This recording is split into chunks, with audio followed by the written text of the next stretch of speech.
يقول نصيحة لمستخدم الانترنت والجوال، الايفون والايباد والأجهزة هذه، البلاك بيري والتويتر والفيسبوك، هذه من أعظم الفتن على الإنسان.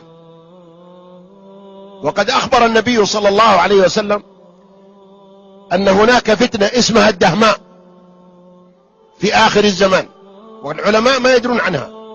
قال ثم تظهر فيهم الدهماء. قالوا وما الدهماء؟ قال فتنة لا تدع وجها إلا لطمته ولا بيتا إلا دخلته.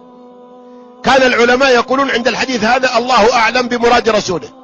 الآن العلماء يقولون هذه فتنة الدهماء، دخلت كل بيت ولطمت كل وجه، وهي سلاح ذو حدين، ممكن تستخدم في الخير وممكن تستخدم في الشر.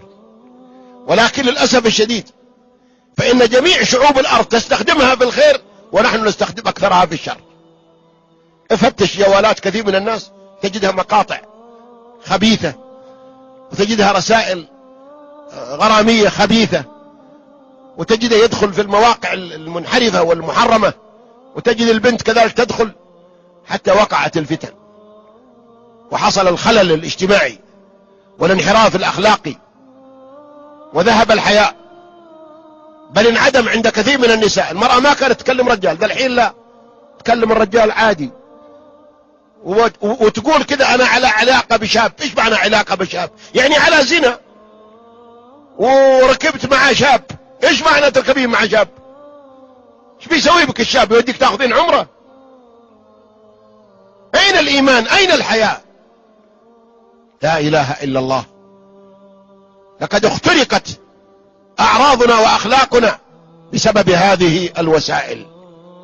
ألا فليتق الله كل إنسان، وليعلم أن الله يراه وهو في الليل في غرفته على الإنترنت يدور المواقع الخبيثة علشان يراها. ما أحد يراك لكن الله يراك. وإذا خلوت بريبة في ظلمة والنفس داعية إلى الطغيان فاستحي من نظر الإله وقل لها إن الذي خلق الظلام يراني. يستخفون من الناس ولا يستخفون من الله، وهو معهم إذ يبيتون ما لا يرضى من القول، وكان الله بما يعملون محيط.